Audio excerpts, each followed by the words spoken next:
The Writings of Elijah, Eliyahu, Chapter 1.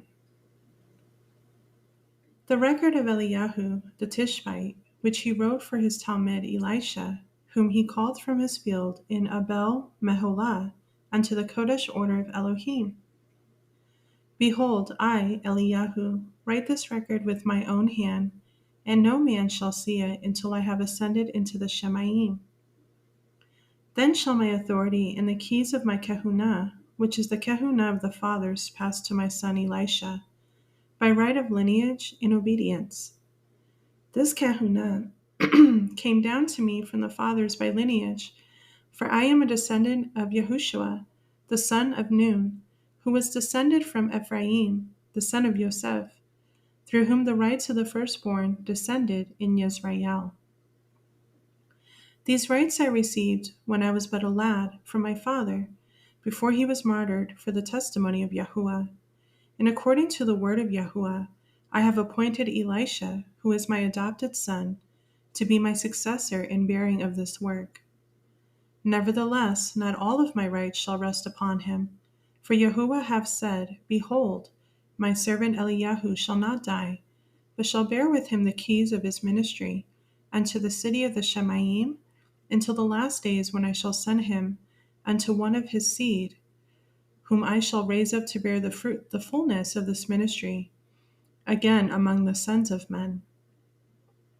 But he shall leave with Elisha those keys necessary to continue his work in organizing the schools of the Nebiim and the order of Hanok, that the sons of the Nebiim may continue to live after the Kodesh order of Elohim. Chapter 2. Therefore, my son Elisha, I leave for thee this book of the order, by which thou mayest govern the order of Hanok, for I have organized and governed this order, according to the revelations of Yahuwah, to me and under the direction of his Ruach HaKodesh. I give thee these instructions. Everyone who desireth to enter the order of Hanok must be one who loveth Yahuwah his Elohim with all his heart, might, mind, and strength, and one who loveth his fellow men as himself, according to the word of Yahuwah through Moshe.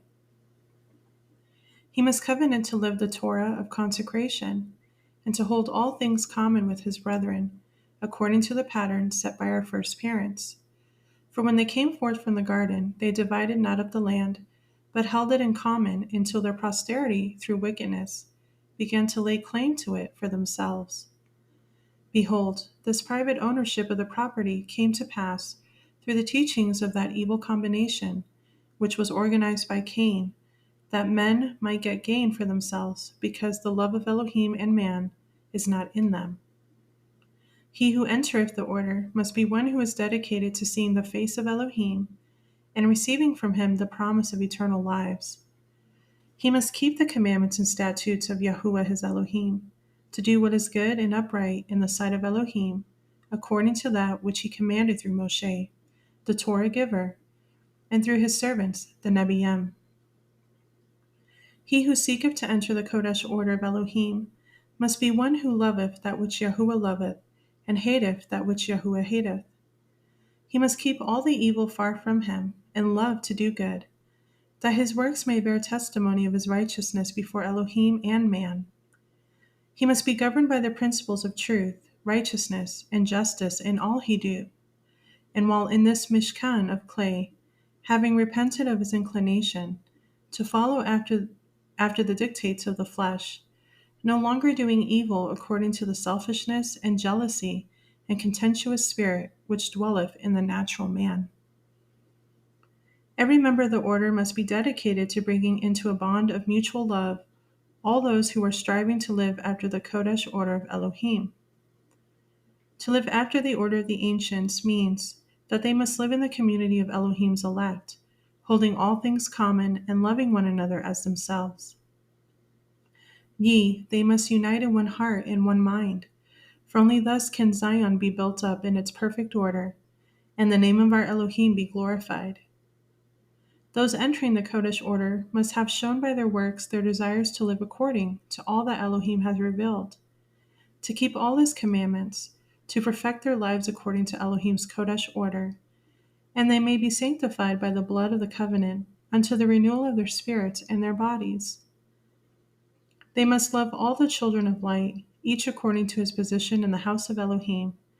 For those who live the highest Torah are most able to be loved, and so forth, even unto the lowest Torah of Elohim. They must hate the works of darkness and avoid intercourse with the sons of Belial, each according to the measure of his guilt. For Elohim will bring every work into judgment, and those who associate with the wicked will be condemned with them. Chapter 3. He who loveth the truth and truly desireth to live after the order of the Shemaim must declare his willingness to be united to the congregation of Yahuwah's elect, and must consecrate by covenant all of his mind, all of his strength, and all of his wealth to the community of Elohim, so that his mind may be purified by the truth of Yahuwah's precepts, his strength controlled by Yahuwah's perfect ways, and his wealth disposed of in accordance with Yahuwah's just design. He must order his life according to the pattern which Yahuwah hath given, observing the hours of worship, the Shabuoth, and the appointed times to do them, neither omitting the feasts nor neglecting the fasts of Yahuwah. He must be one whose heart is knit unto the ordinances of Elohim's Torah, who will strive diligently to preserve them in purity, neither breaking the Torah, changing the ordinances, nor neglecting the everlasting covenants of our Elohim. Chapter 4. When such a man cometh forward to present himself as a candidate for admission into the order, he should be examined carefully by the elders of the community, and having been proven worthy, he must enter into a covenant in the presence of Elohim, the Kodesh messengers, and his brethren of the order, by entering into the waters of immersion, that he will do according to all that Elohim hath commanded, and not turn away from the service of Yahuwah through fear of wicked men or evil spirits, nor through discouragement because of the trials which Belial shall send against him. For Yahuwah Elohim of our fathers have appointed that all who seek to live after his Kodesh order shall be tried and purified until their gold is pure and their dross consumed. When a man have entered into this covenant in the waters of immersion, the elders of the community are to lay their hands upon his head and barak him with the Ruach HaKodesh of Elohim. Chapter 5. At the end of each year, every member of the community is to be interviewed from first to last, that the spiritual standing of each in the community may be determined. This is needful so long as Belial continues to hold sway as the Elohim of this world.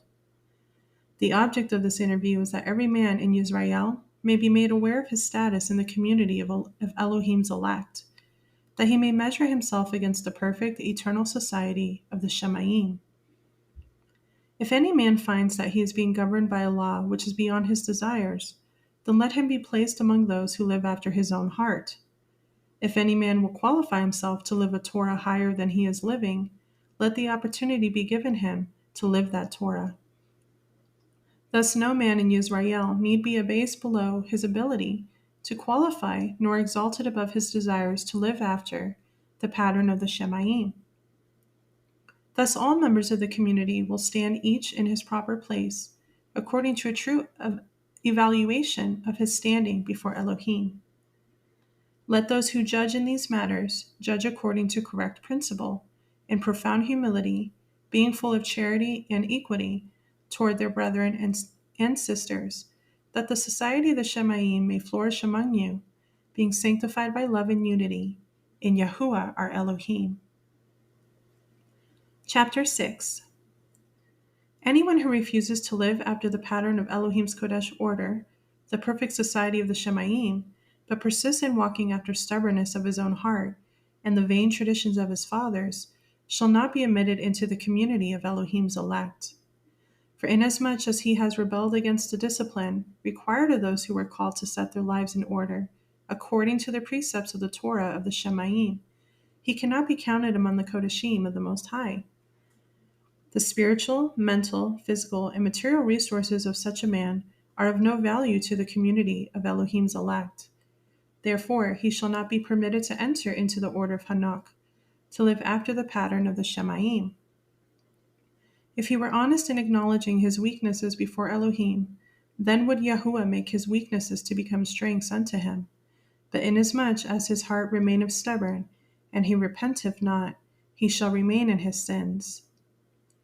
Such a one looketh upon the light of Elohim's truth, but seeth only darkness. He can never be sanctified, because the light is not in him, that he should be born again, a new creature in Yahuwah.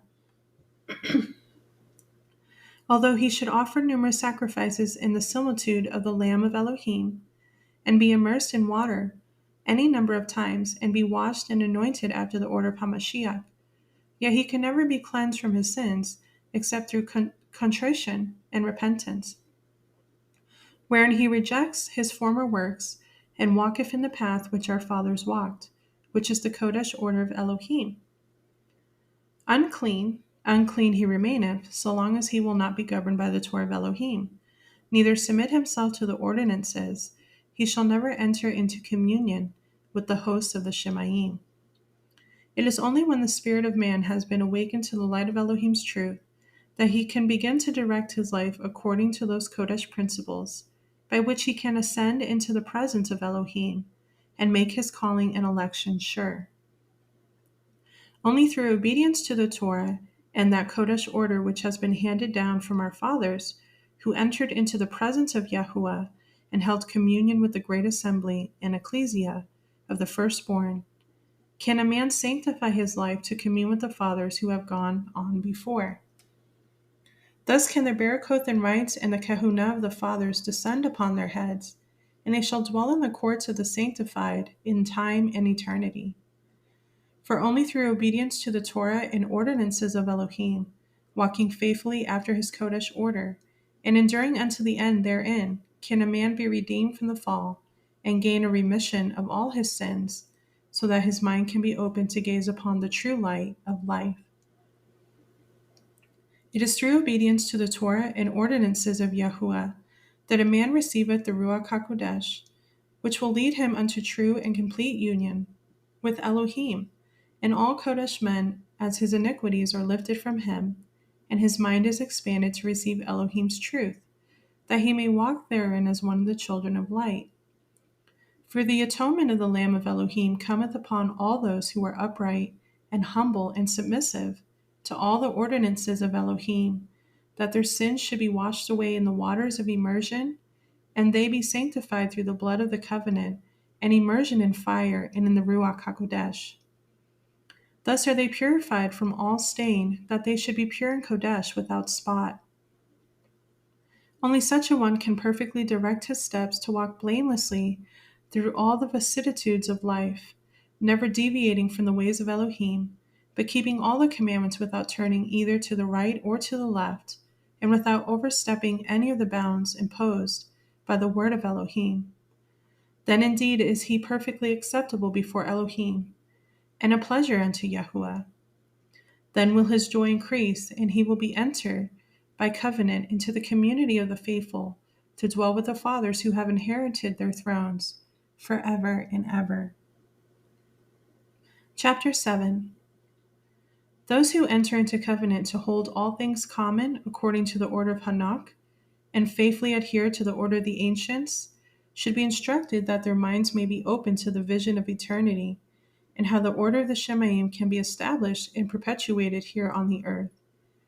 He who is called to instruct the children of light in these matters must understand and teach the Talmudim the true nature of man, the different influences which form his character, the meaning of his history, and the reason that Elohim at one time barak him bounteously, and at another time affected him dreadfully. This is the hidden knowledge, the application of which redeemeth man from his natural state, and usher him into the Kodesh order of Elohim, where he can be prepared to enter into the presence of Elohim himself and partake of the fruits of eternal lives. Chapter 8. Yahuwah is Elohim of knowledge. By his word was everything made which was made, and he governeth all things according to his infinite foreknowledge. Even before he created the Shemayim and the earth, he counseled with the hosts of Shemayim, and planned a plan wherein the spirit of every man should have his appointed role, For the spirit of every man appeared before the Elohim of the Ruahoth in the beginning and received a place appointed in the family of the Shemaim and earth. When a man filleth his appointed role, it is according to the glorious design of the Elohim of the Ruahoth, and thus as each one functions according to the divine plan. The work of Elohim is pushed towards its consummation. The designs of Elohim cannot be frustrated. In his hand lieth the government of all things, and he sustaineth all the children of men in their needs. Wherefore it becometh all men to worship Yahuwah Elohim of Yisrael, and be obedient to the divine plan which he hath ordained in their behalf. Chapter 9. Now the Elohim of the Ruahoth of all men created man, to rule the world and set before him the ways of life and death, truth and falsehood. Thus was man made free, even from the beginning, to choose for himself the good or the evil, until the final judgment, when the works of every man shall be made manifest, and each shall receive a just reward, according to his works requisite with the mercy of our Elohim. Chapter 10. The origin of truth lieth in the fountain of light, the Kodesh one of Yisrael, while the origin of falsehood or evil lieth in the wellspring of darkness. All who practice righteousness are under the denomination of the Prince of Lights and walk in the path of light, while those who practice evil are under the domination of the messenger of darkness and walk in the path of darkness. The messenger of darkness is the devil, that evil spirit who lieth in wait to entrap the souls of men and drag them down to misery and woe. He lieth in wait at any opportunity to lead the unwary soul into sin and error, so that through his evil influence, even the children of light are led to commit those things which are grievous in the eyes of Elohim. When men of their own free will choose to follow the influence of this enemy of all righteousness, they fall from the grace of the Elohim of the Shemaim, and must repent of their iniquities, that Yahuwah can visit them in his mercy, and redeem them from their sins, that they may know to sing the song of redeeming love. All the afflictions which befall the children of men, all their trials, all their sorrows, result from the acts of this prince of evil. He and all his host are dedicated to causing the children of light to fall from grace and become enmeshed in their snares. Nevertheless, the Elohim of Yisrael, with all his Kodesh messengers, is always nearby to assist the sons of light and save all those who call upon his name from the power of the evil ones. Yahuwah Elohim hath given unto men his agency to choose the good or the evil.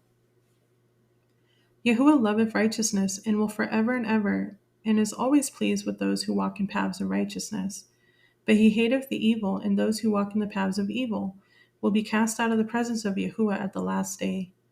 For Yahuwah cannot look upon evil with any degree of acceptance, nor can those who love evil dwell in his presence.